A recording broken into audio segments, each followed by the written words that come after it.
jeudi 5 décembre 2024, tout comme à ses habitudes, Fiad Yaoundé a tenu une très belle clinique de santé et de bien-être. Présidée par le coach Hugues Buncha, président Fiad Yaoundé, cette rencontre a pris son envol avec l'hymne national et le credo français-anglais, conduits respectivement par les ambassadeurs Noël Defo Fogem et Abraham Bongen Onana. Au Cameroun, berceau de nos ancêtres, je m'engage à parler de santé, de bonheur et de prospérité, Who every person, who must speak.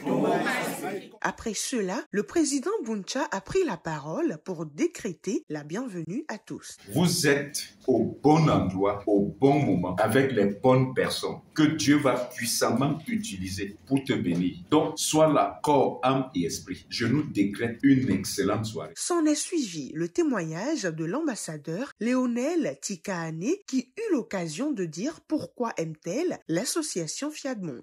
Le Fiad m'a vraiment permis de prendre ma vie en main. Avant, j'attendais un Dieu qui va quitter pour venir arranger telle chose dans ma vie, faire telle chose. Je ne faisais rien. J'attendais de quelqu'un en fait. J'attendais des autres. Que sont les autres qui vont aider à évoluer?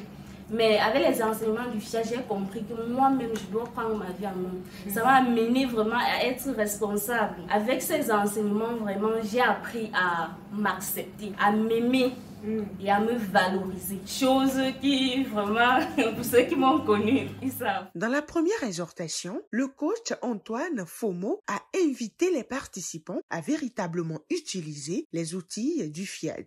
Le Fiad nous donne des outils et parfois, quand nous n'appliquons pas ces outils, c'est comme si on nous avait donné un parapluie et nous sommes sur la pluie avec le parasol en main et la pluie est en train de nous fouetter correctement alors que nous avons le parapluie en main. D'où la nécessité pour nous d'utiliser efficacement et correctement les outils. Ça marche à tous les coups. À sa suite, c'est en se basant sur la 4e phrase du logiciel de réussite intégrale que le coach Gaspard Menjo Mpessa a fait la seconde exhortation. Les autres m'aiment, les autres ont confiance en moi, les autres sont fiers de moi.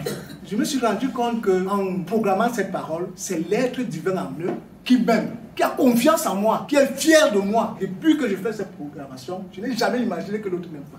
Tout simplement pourquoi? Parce qu'en eux, je vois cet être divin.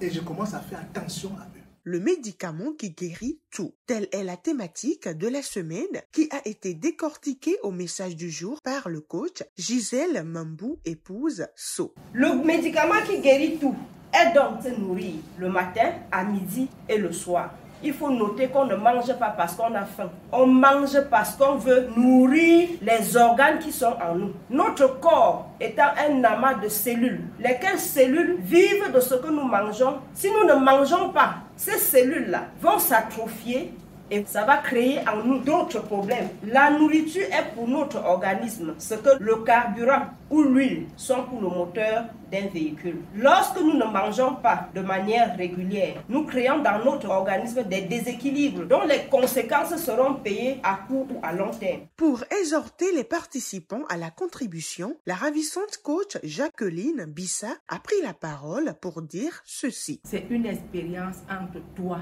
et ton Dieu et ta conscience. Toi-même, tu sais ce que tu veux obtenir. Donc, en fonction de ce qu'on attend de Dieu, mettons aussi notre générosité en exerce et on verra ce que Dieu va aussi faire en retour. Je suis né pour être le meilleur et je suis le meilleur. Je suis né pour être le meilleur et je suis le meilleur. Je suis né pour être... Après une bonne dose de programmation avec le coach Théophile Nkomo, cette soirée a fermé ses rideaux, laissant ainsi chaque participant repartir avec le médicament qui guérit tout. À chacun de l'utiliser tout simplement pour une santé totale et une parfaite longévité.